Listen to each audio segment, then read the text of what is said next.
Roland from the CompTIA Academy Partner Program.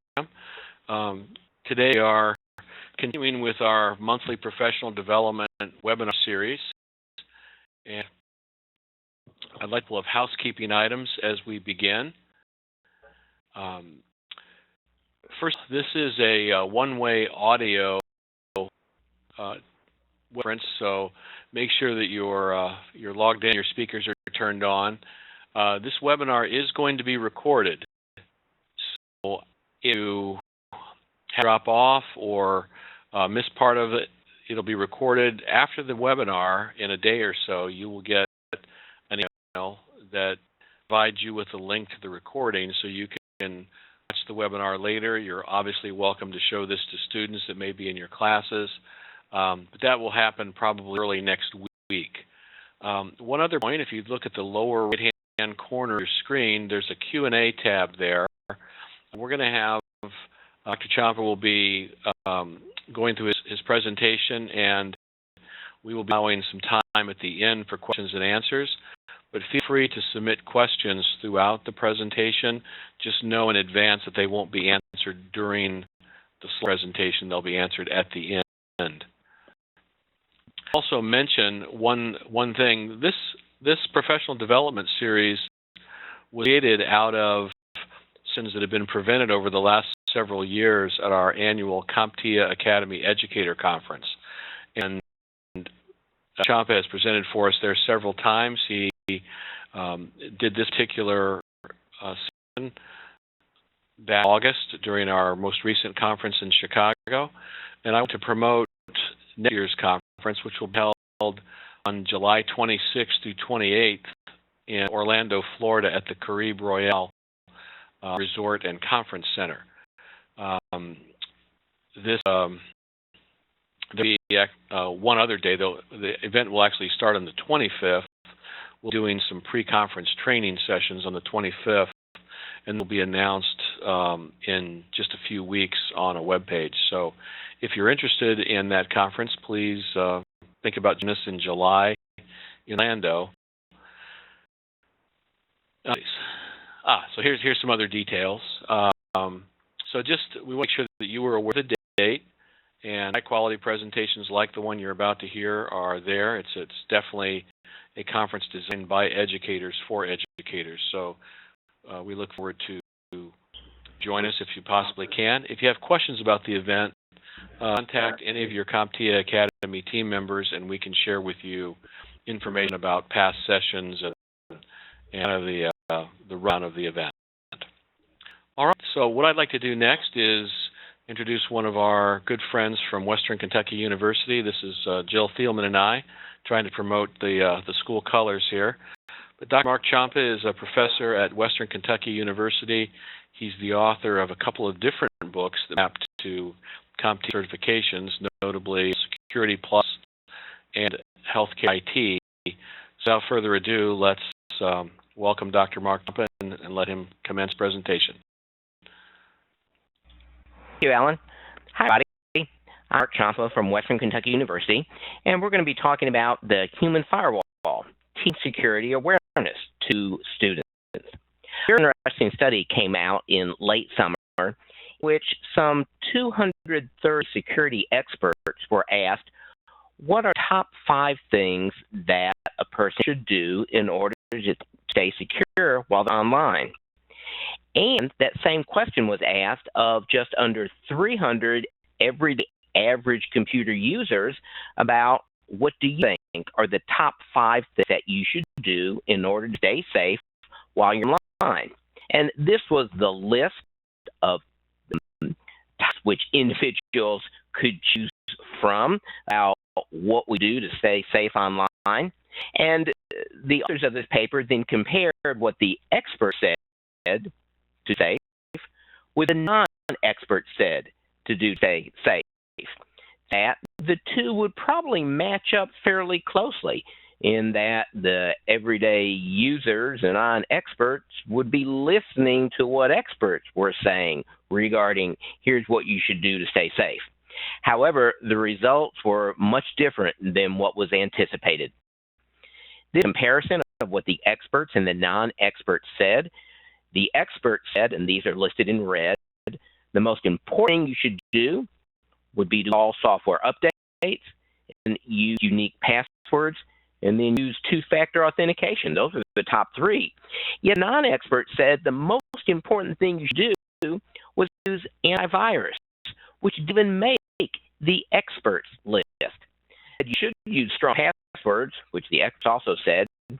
They also said that you should do things like change your passwords and visit only known websites. The slide will make it a little more clear. On the left, we have what the expert said you should do in order to stay secure. On the right, in blue, we have what the non-expert said. And it's fascinating about how different the results were when they were asked, the two groups, when they were asked this same question. There's a graphic that illustrates the distinction between those two. You can see that the experts in the black bar and non-experts in the gray bar very widely. Expert said the most important thing you should do are system updates. That hardly registered a tick at all with our non-experts. Nerd said, if you scan down the line, using virus is most important. But very few experts said that is the number one thing that should be done in order to keep yourself secure. And just another graphic that illustrates the difference between them. When it comes to team security awareness, that we'll use for our discussion this afternoon, we're going to talk about things that are bad out there in terms of security, and we all know that. You're still very confused about security. And our students really would want to learn about practical computer security. But fortunately, schools are just not doing a good job teaching practical security. You can teach practical security in our courses, and here are ways in which we can do so. That's what we'll be looking at this afternoon. And we'll be talking about how bad things are. No surprise here. This is some of the world's worst data breaches that have occurred over the past 18 months or so. And my name, or actually, there are organizations here in which my information was stolen. And now I have to keep a watch on my credit information to make sure that an attacker doesn't try to take advantage of that stolen information. And you too probably will find that your name is included on some of these millions of customers who their information stolen. Here's an infographic that kind of illustrates it. We're seeing how huge these security data breaches have been over the last few years, and they are increasing all the time. And this infographic, I think, illustrates it very well. If you all the records that were breached back in 2014, the total were 1 billion. Now, that breaks down to 2.8 million records stolen every day, or 16,000 every hour, or 1,800 a minute, or an amazing 32 records every second are stolen. And then information, of course, is used by attackers against us. Here's a pie chart that illustrates percentages of where the attackers are targeting different entities in terms of stealing that information. And certainly expect retail come very highly there. But education, still at 5%. That's still a pretty chunk. Some data breach, of which I was a victim, one that has garnered a lot of attention. Typically, a stolen payment card might sell for $1 or so on the attacker's black market. An attacker steals it, sells it to somebody else for $1, who then uses that stolen credit card information. But the data breach was different because complete identity theft kits containing this comprehensive health insurance credentials have actually been selling for upwards of $1,000. And that's because attackers use this identity information that was contained within the Anthem data breach, like dates, social security numbers, addresses, employment information, income, to open new accounts on an ongoing basis. In 2014, healthcare providers said that they had reported 60% increase detected incidents that resulted in financial losses of some 282% over previous year. This actually looks like a screen you might see on Amazon or eBay where you purchase something and then you go back and you rate the seller. However, this screen is actually taken from the dark web, where someone will steal something and then sell it to someone else to use, like a stolen credit card, or in the case of Anthem, these identity theft kits. What's particularly interesting to me is the attackers had an opportunity to rate the individuals, the other attackers, from whom they purchased this information. This particular individual has something like a 97.9% approval rating from other attackers from whom they bought the information. There's something making the rounds today called phishing. Leave a text message that indicates there's something wrong with your credit card and please call this number. You call the number and it says, "Thank you for calling Bank of America. A message was sent to you that says your debit card has been limited due to some security issue. To reactivate, just press 1 now." And you're to enter the last 4 digits of your social and prompted to enter your full credit card number and expiration date to have it renewed. Of course, the call is not going to Bank of America, but it's going to an attacker who then captured your full credit card number and expiration date. And this is it. It's called SMS or smishing attack, which is really a combination of an SMS message as well as voice phishing. And this on your computer screen, you know it's a cause for great panic. Attackers now are using something which is called ransomware, in which malware is installed on your computer and it locks everything up.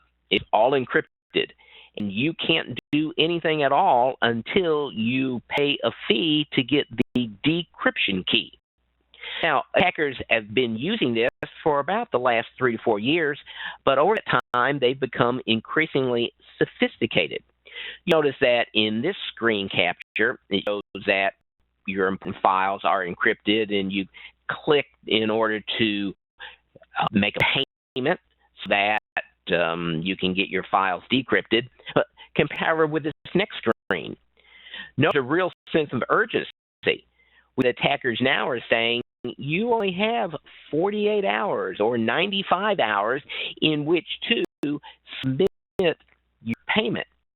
If you don't do it by that point in time, then you're never going to get your decryption key. The FBI has weighed in on this, and the FBI says in most instances, the best thing you can do is just fee. Some links to some real-time attack trackers, and some of them are very interesting, showing the actual type of attacks that are going on.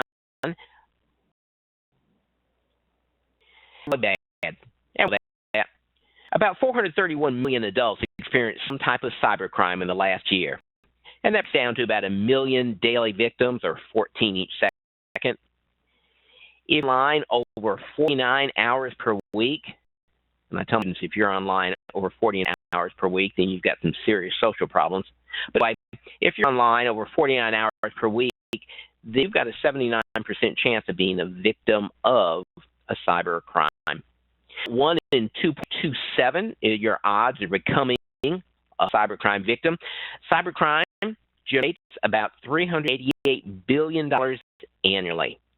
The only economic sector that exceeds that $388 billion right now is illicit drugs. One of the areas of identity theft that is growing very rapidly involves fictitious income tax returns filed with the U.S. Internal Revenue Service. An identity thief will steal my Social Security number and file a fake income tax return and claim a large reward, larger than what I was entitled to, that is sent directly to the attacker. Now, the IRS has been under pressure to send refunds more quickly, and in order to do that, they don't have the time in order to investigate every of one of the claims that has been made, and very easy for the Internal Revenue Service to send the refund, and then the victim, of course, disappears. The IRS says that it delivered over $5.8 billion in refund checks to identity thieves for the year 2013. Now, even though that sounds bad, the IRS claims that they were able to prevent about 3 million fraudulent returns for that year.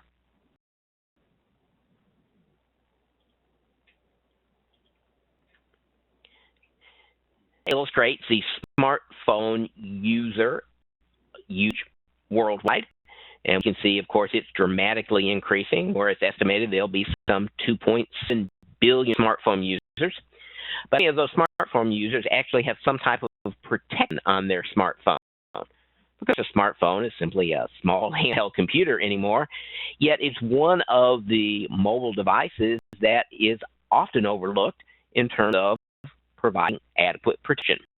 We think protecting our desktop or our laptop, but most people don't even think about the protection they need on their smartphone. Of things is this network of uniquely identifiable endpoints, smart TVs and webcams and thermostats and power outlets and sprinkler controls and on and on. This Internet of Things is expected to grow to about 26 billion units by the year 2020. He revealed, however, that 7 of the 10 most popular types of Internet of Things devices are actually vulnerable to attackers. And of course, the Internet of Things devices have no provision in place in order to update them if there is some type of vulnerability that is discovered. It's bad. But users are still confused about security.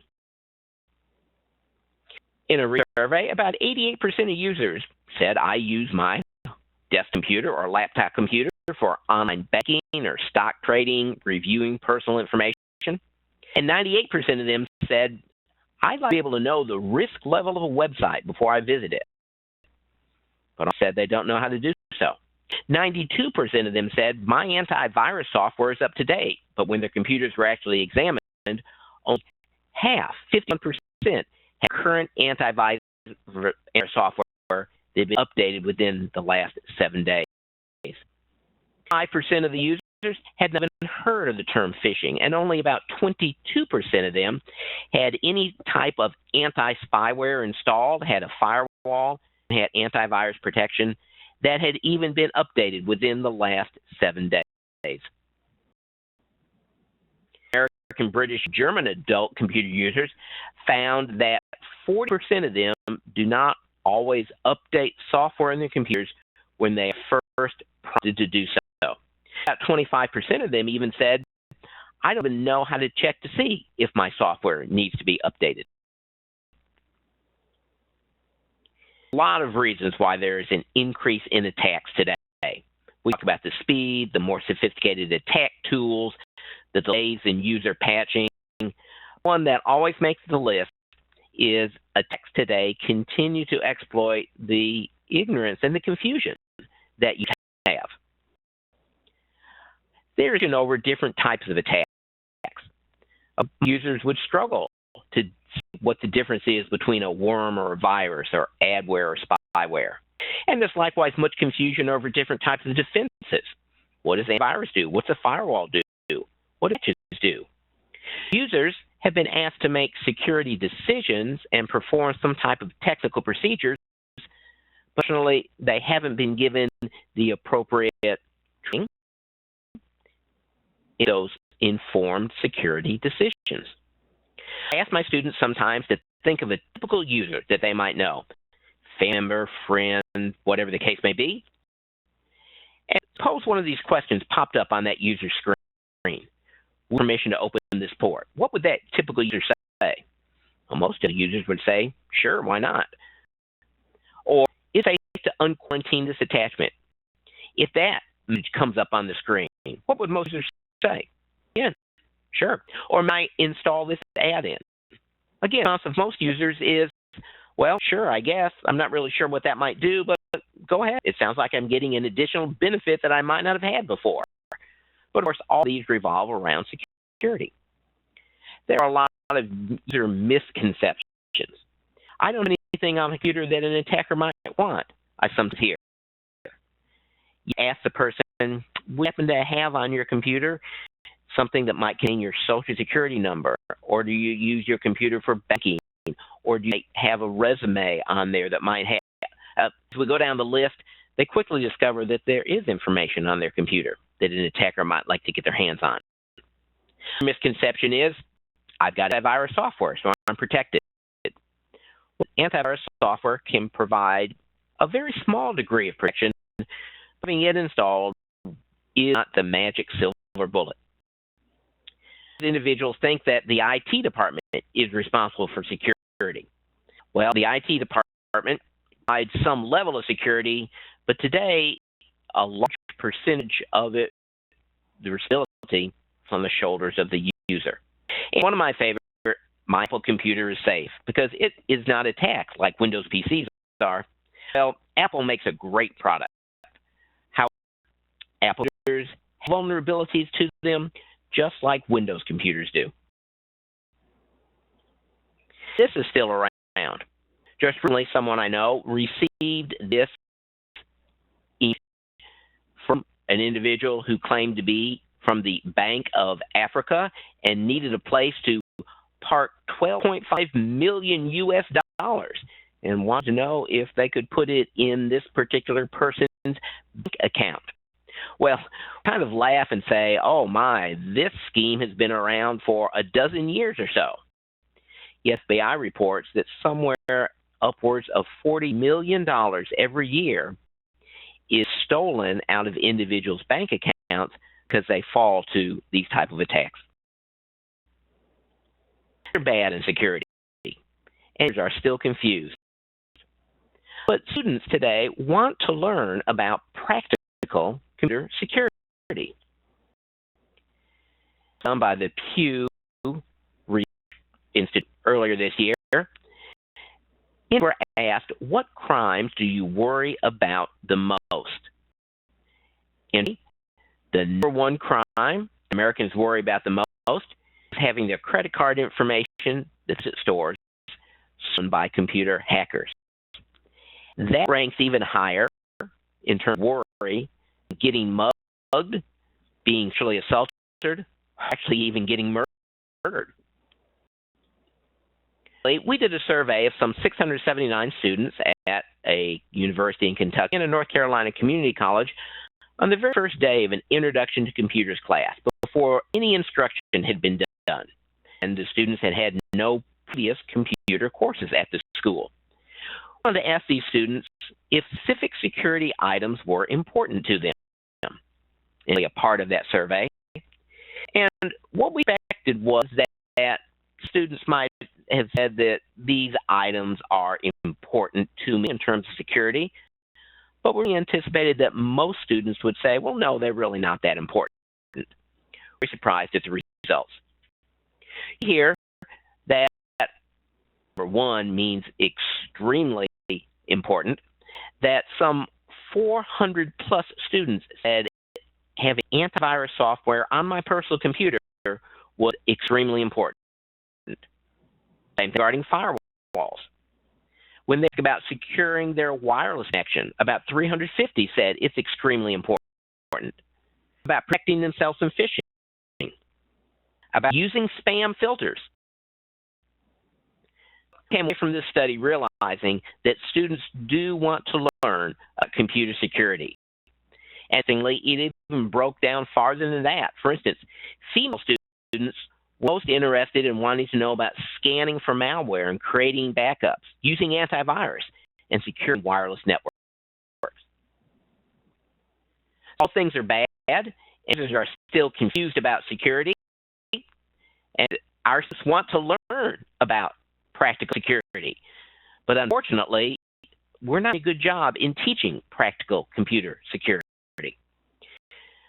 Education today is mostly a comprehensive enterprise security track in computer information systems for those that are majoring in it. And Sometimes for the computer information systems majors, they may pick up a network security course. Introduction to Computers course, generally we may teach a brief overview of security definitions. All that's fine and good, but leaving out something that's critically important. We're leaving out practical security awareness for all our students. The Department of Homeland Security says that securing your home computer keeps you, your family, and your nation safe. There are calls for awareness training from our federal government that there need to be comprehensive national security awareness programs. Colleges and universities are specifically mentioned as being the models for user awareness programs and materials. From Rhode Island has said in Congress that we need to invest in cyber education, and there's no such thing as being too early. The director at a school in Missouri has said everybody needs to know about security, and they're creating a course that everybody can take in order to develop a basic understanding of security.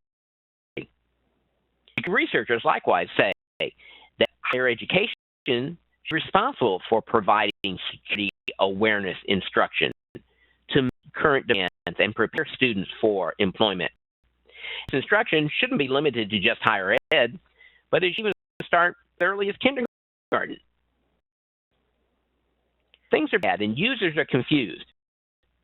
I want to learn, but we're doing a good job as educators in teaching practical security awareness.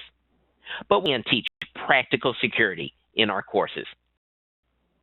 We need to be responsible for educating all students about practical computer security in, all of our courses. That you should be as fluent with practical security as they are using Microsoft Word. All of us use technology today. We can make security a teaching moment in each of those courses. Some coin the phrase security across the curriculum, and that's the way to think of it. Teachers give some feedback. They say, my students don't really care about security. But I think shown in some of our discussion already that students do care about practical computer security. So an instructor will say, I don't have time to teach it. Or one I often hear, I'm not a security expert, so I really can't do it. Well, someone says, I don't have time to teach it, that comes to my mind, is a skill that's more important and more useful today than practical security. So we can think about taking the opportunity to introduce security as we cover a specific topic, do that teaching moment type of thing. For example, when we ask our students in an English class about using the internet to do research, we might spend 10 minutes talking about internet security. So take advantage of those teaching moments. When I'm not an expert, then you're exactly the sort of person who should be teaching practical computer security in your classes. Too often, security experts get too carried away with too many details. So we need to teach basic practical security skills and certainly not advanced security topics. Then users are confused. I want to learn practical security, but schools are doing it. We need practical security. Here's some ways I think we can teach practical computer security in our classes. Now, the topics and the focus and the emphasis, the devices and the approach. In the last column, I picked those out from just an Introduction to Computers textbook recently. For instance, the focus in that textbook in terms of security was on enterprise security, and the emphasis was on how it works. And even the devices that were covered were things like mainframes and servers. We don't need to be doing that. Instead, we'd be teaching practical security where the focus is on the end user. Emphasis is on defense, looking at devices like desktop, laptop, smartphones, and which is simply how to protect yourself. List of some of the practical security topics that I found most helpful in teaching students. and some of these in detail. In the outline that I use today, and I found that it has been very helpful. It's rather based on that survey, that paper that we started talking about at the very beginning of this presentation. I like to look at what doesn't work in terms of security and then move to what does work. You read from that paper that many individuals said the most important thing to do in terms of being secure was to use antivirus software and also visit known websites. But work. Start with showing students why those typical responses don't work and move into what does work. Let's start by doing the comparison between security and convenience and remind students that they are inversely proportional. That is to say, as my security level increases, my convenience level decreases. Students will say to me, "Yeah, I understand that about security, but it's it's kind of inconvenient for me to do that."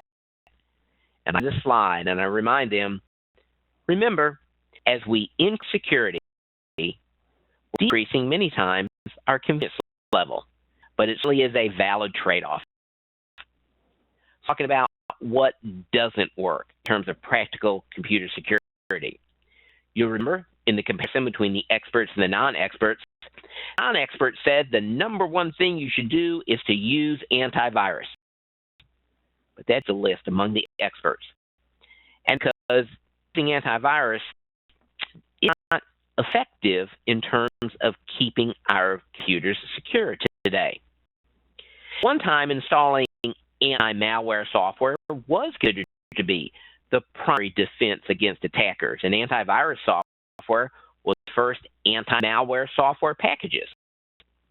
Virus software, of course, would allow my computer to be scanned and monitored anytime a new document might be created or imported.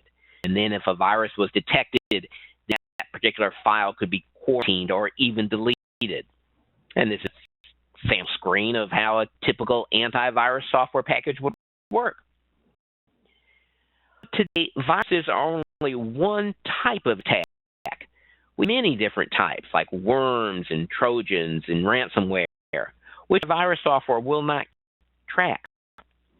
The antivirus vendors struggle to keep up with the sheer number of new attacks. Antivirus software products scan my computer and compare that against known computer viruses, and they're looking for a match.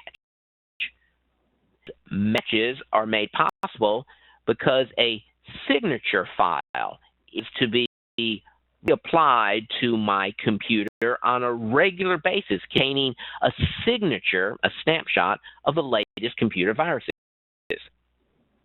However, the process, and vendors must be constantly searching for new viruses, extracting the signatures, and distributing those. Recently, they looked at the top 4 antivirus vendors, looked at over 10,000 different viruses. What they found was intriguing. They found that 1 hour after a virus had been released, antivirus software missed it 70% of the time. Now, 24 hours, that had dropped to the virus software had missed it only 34% of the time. But as we down the list, we see that it actually took on average 6 months for the top 4 antivirus software packages to recognize the malware 100% of the time. The average number of infections that are distributed today, an antivirus product would have missed 796 malicious files every day. One antivirus software security institute receives more than 390,000 submissions each day. And at this rate, they'd have to distribute files to our computers every few seconds to keep up with the viruses to help be fully protected. Now, why such a dependence by non-experts on antivirus? There are several reasons. reasons. Antivirus does give a convenient install it and forget it type of solution. And unfortunately, individuals look at all attacks as being viruses. So antivirus is going to repel all types of attacks.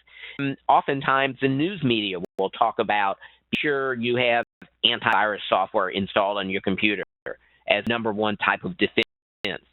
Information is incorrect. Thing that the non-experts said that they feel like you should do to stay secure is to visit only known websites. Now, in advertising today, when I go to a website, typically I am going to have advertisements that are displayed around the page.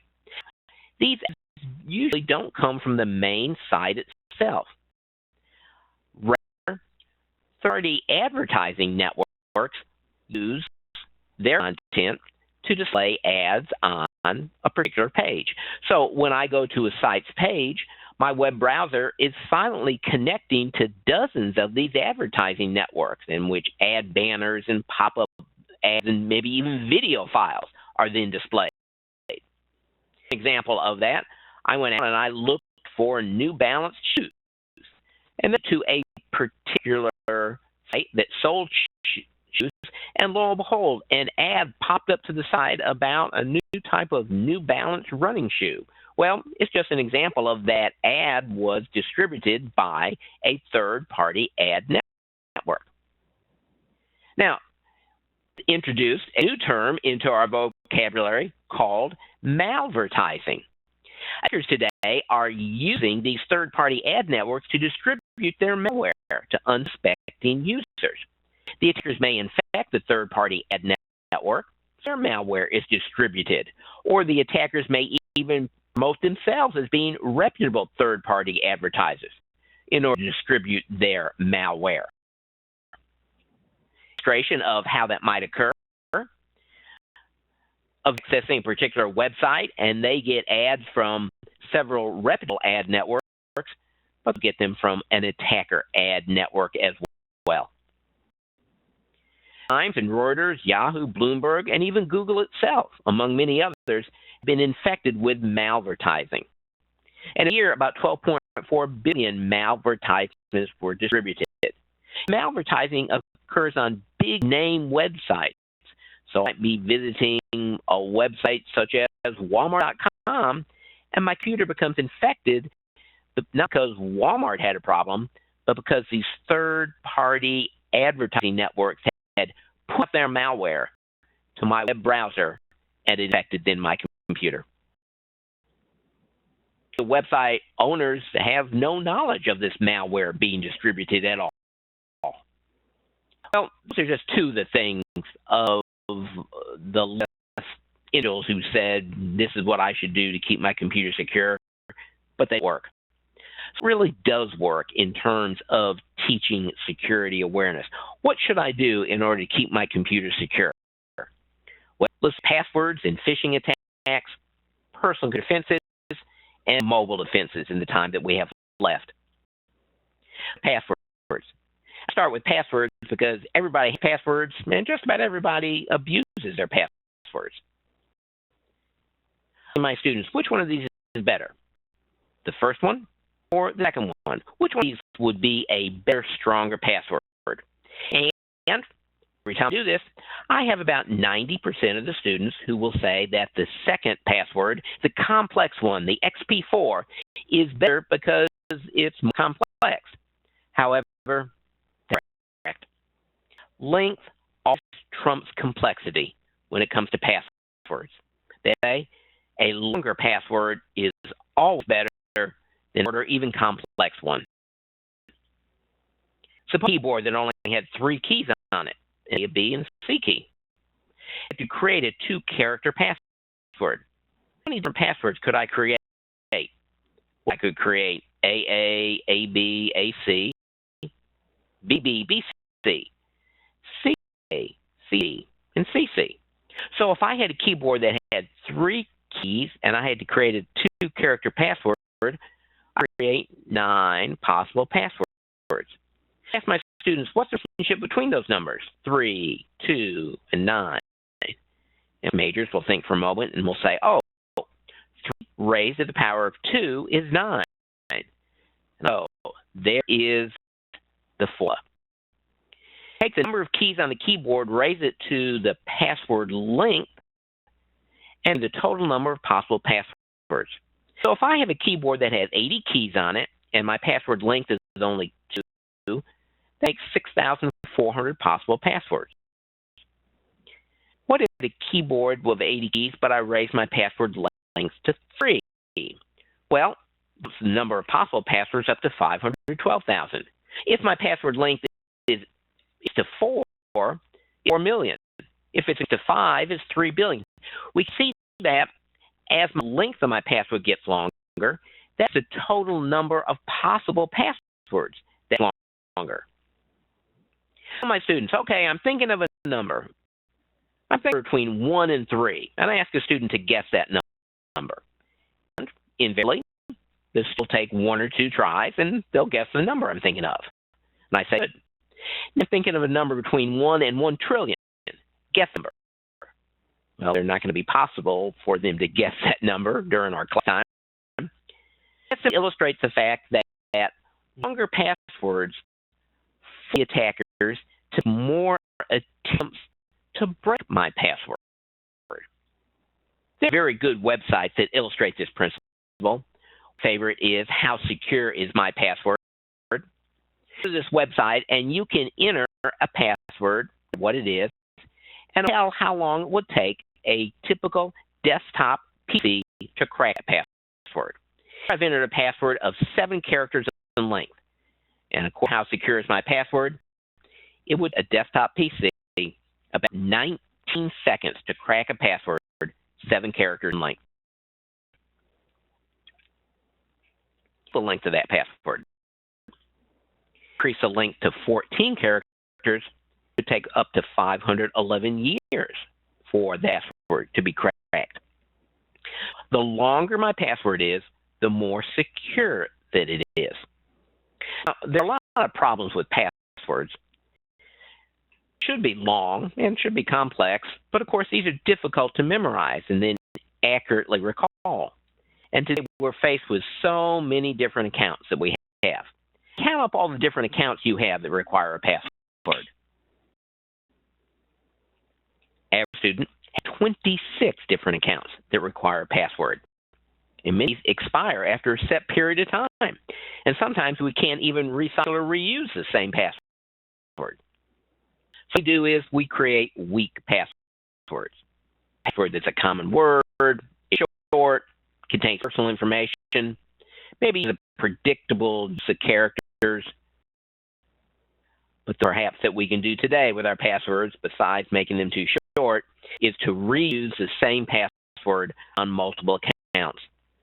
I tell my students, if you reuse the same password or a slight variation of it, that password is essentially useless. 32 million passwords were stolen and posted on the internet in plain text. Security researchers had the ability to look at these 32 million passwords that individuals actually used. And they ranked the passwords. What they found was surprising. The password that was found most frequently out of 32 million, occurred some 290,000 times, was the 123456 password. Not at all. Second most common password was 345.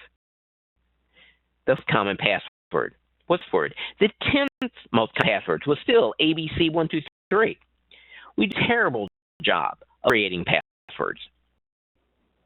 Estimated, in fact, that if you took the top 1,000 passwords, what you find is 91% of users have it out of that top 1,000 list. Here's a chart that illustrates it. One of the confusions about passwords is how attackers break passwords.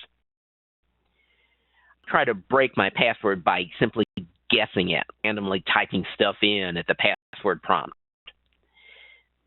The password prompt will disable after 5 or so incorrect attempts. And even if an attacker had unlimited attempts, it would take an unreasonable amount of time for them to try to break my password just by guessing at it. So what attackers use today is something called offline cracking. When it was first created, a digital representation of that password is created and then stored on the computer or the website.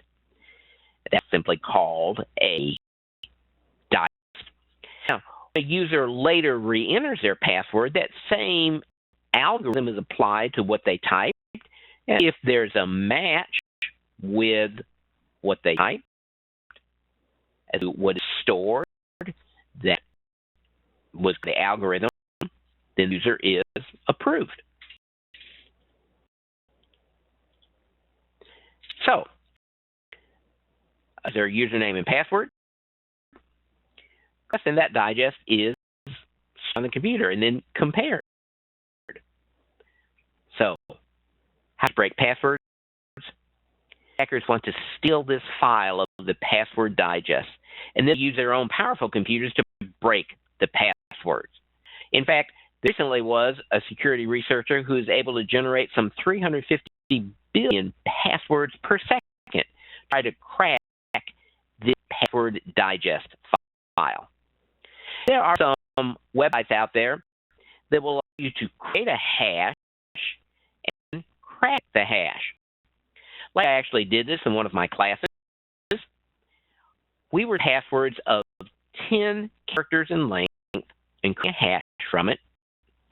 And then we were able to crack that hash on another website in seconds. So of a length of 10 characters can easily be broken in just a couple of seconds. I asked students in, how many of you have passwords that are 10 characters or fewer? And approximately 2/3 of my students admitted that they had passwords that were 10 characters or fewer and that potentially be broken in just a matter of seconds. We use what I call useless user tricks. Sometimes we'll be tricky and we'll try to add a number after the letters in our password, or to replace a 0 with the letter O. But attackers are aware of these and they look for them in breaking our passwords. Some do some sort of scenario where I'm going to take the first letter of the site's name and I'm add my birth year, but I'll reverse them and I'm up with some sort of scheme for my password. But those very seldom work. But they're complicated, and still they create passwords that are very similar to each other, as is created here. I recently saw something called a QWERTY card sale for $4.95, where you can carry this card in a fold or wallet or purse, and you can use it to help you create secret passwords. But really, no one's going to do something like that. So I've covered what I call our 3 password principles. Any password that can be memorized is a weak password by definition. Any password that you repeat on more than one account is a weak password. So the solution, we've got technology instead of our brain for managing our passwords. So a website that I visited recently, it asked me to enter a new password, but note down there at the bottom, it said, you should select a password that is easy to remember. No. Be using our memory for passwords. Instead, we've got to be using technology. Password managers out there that allow us to manage, to store, and recall our passwords instead of relying on our memory. There basically are 3 types of password managers. One type, password generator, is an app or an extension that is in our web browser. They're called online vaults. In the information is stored in the cloud, our passwords are. And still others that are called password management applications, which are stored on my computer or my flash drive. Password management applications are more than just a list of passwords. They can be well protected with a strong password. They would contain things like a random password generator, some of the common password management applications. One of my favorites is that of CAS. open source password management application. It's free to use and can be used on a desktop, can be used on a cell phone, can be used on a tablet. This is a password I have in KeyPass. It's password to one of my banking entities. I know what this password is, and I don't care, because anytime I need to retrieve this password, I simply open my KeyPass vault, and this is for me. Tell my students, if you're going to rely on memory only, here are rules. Don't use a password that might be a dictionary word. Don't use birthdays. Don't repeat characters. Absolute minimum today, absolute minimum would be 12 characters. 18 would be a much better length for your password. And remember that length outweighs complexity. Sometimes we're able to use non-keyboard characters as part of our password, and if the password accepts that, it's a higher degree of security. Phishing attacks. It's a form of social engineering. It wants to deceive me to obtain my information. And simply receiving an email or displaying a web announcement that seems to be from a legitimate enterprise with him to get me to surrender my private information. But of course, it's not legitimate, but it's actually set up by the attacker. Example of a very poor phishing email I received recently, where I teaches WKU, and the person even misspelled in the subject line KWU, so that was very easy to detect. However, this one a friend of mine received recently. It looks like it came from PayPal, and it says that you can clear to see the results of you sending $1,297.30 to Morse code. Friend almost clicked on that link, but had he done so, he would have been taken to the attacker's PAL lookalike site. After his username and password, then a hacker would have that. The problem with phishing are the embedded hyperlinks. There's a link right there that I'm asked to click on, but if I click on that link, I don't know if I'm going to Capital One or being sent to stealyournumber.net. Recently, we received an email from the IT security department at our school. It said it's never advisable to log into a website that you have reached from a link in an email. Far better to type it in. So don't click on those links, it said. But it also said you can find additional tips for spotting phishing at this particular link. So they violated their own good practice. Online phishing tests, which are very interesting for students to take, to try to identify if this is a phishing attack or if it's legitimate. Computer defenses.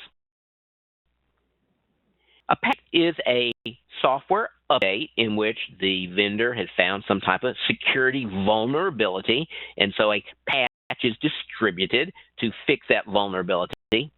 Prior to Windows 10, Microsoft users had many options regarding accepting or even rejecting patches. However, in order to stay secure, computers should be configured to immediately accept all patches whenever they're made available. Of the Windows 7 patch management, and on Windows 10, it doesn't even allow me to defer my patches. Windows 10 is set up, so when it occurs, it's downloaded and installed on my computer. Good tip is to commonly check your firewall settings. There are no holes in your firewall. If you want to run antivirus software, that's fine, I tell my students. Just rely on it as the sole source of providing your protection. Any good sites out there that actually will test the antivirus on your computer. I encourage my students to use these tests to make sure that the antivirus is running properly. Your account control. This is a box that pops up that asks me, do you want to continue or not? Now, the current versions of Windows, you actually can set how frequently you are nagged by these boxes. I encourage my students to set to the highest possible level. You do something on the computer, that box pops up, and if I'm not installing software, then I sure don't want to click on the accept button. Want to think about what's going on. It's possible that something malicious could be going on in the background. Backups. One of the things you can do to protect yourself is to have current backups. This photo from an ad in which they actually were charging $149 to do a backup on your computer. I like students how to do a backup for free in under 10 minutes. Security is important as well. In public Wi-Fi, I encourage my students to limit the type of work you're doing. Don't do it for online banking or sending confidential information. Beware of imposters. Oftentimes you can go to the airport and you'll see something that says free public Wi-Fi, but if you look closely, it's not really free public Wi-Fi. It's a direct link to an attacker's computer. It's good that your device automatically connect to a public Wi-Fi site. Wireless. Very important today to make sure that your home wireless is likewise protected. Very easily, the thing you want to do is make sure you have a strong password on your wireless router. Disable the remote management so that someone across the internet can't change your settings. Turn on WPA2. All wireless routers today have a setting for WPA2. When you use a router, it's going to look something like this. You simply select WPA2, and then you're going to be asked to enter a passphrase. Long, I tell my students. After you do that, you'll on your laptop or mobile device, it will ask you to re-enter that passphrase. And when you've done that, you've completely protected your wireless network. Many approaches to security across the curriculum. Some schools are adding practical security to their Intro to Computers course. Others are having the content added to a freshman orientation course. Some schools today are even adding a practical security course in terms of substituting for an advanced office application course. Others are adding a 1-hour ethics and practical security course. So all sorts of ways to do so. I've security course for some time now, and I've asked students at the end of the course for some of their comments, and typically I find that the comments are very positive. This comment here about having often time in the class, making me question switching my majors to something more in the field of computer technology was particularly heartwarming to me. That I've presented here is found in a new book called Security Awareness, Applying Practical Security in Your World, the 5th edition. It looks at practical security from the perspective of all users, not an IT professional, rather from students to home users to business professionals. The 5th edition is scheduled to be published next month. It's from Cengage Learning. So if you're interested in this type of information, you might want to look at the Applying This Awareness, Applying Practical Security in Your World textbook. There we have it, done on the top of the hour. And there is my email address. If you have any questions regarding this practical security and how we can teach it to our students, please feel free to drop me a line. So, Alan, I will pause right there. Mark, much. I wanted to again express our appreciation from CompTIA at all that you've done for us, not only in doing webinars like this, but also appearing at our conference. As we mentioned at the top of the hour, by the way, folks, this was 150 slides. So I am quite impressed with Dr. Champa here with 150 slides in under 60 minutes, and all great. Every one of them full of solid information. But we do have the question and answer box below, and if you have comments or questions, please type them in. There's our friend Ted from Ohio. I'm glad you enjoyed the session. As I mentioned, just a couple of end of session housekeeping. Again, a lot of stuff. This is stuff you might want to share with your students. You may want to look into this deeper if you're trying to plan a security class. Probably Monday or Tuesday of next week, you'll get an email email from CompTIA webinars that will describe how you can access this presentation or the recording of this presentation to our website. So available, and as Mark said, his book is through Cengage Learning. Our schools adopt that book, so if it's something you're interested in, contact them for an exam copy. We'll keep things open for another couple of minutes. I see a couple people are starting to drop off, but we'll keep things open for just another couple of minutes if there's any questions, follow-up comments. So we'll give you a minute to type those in.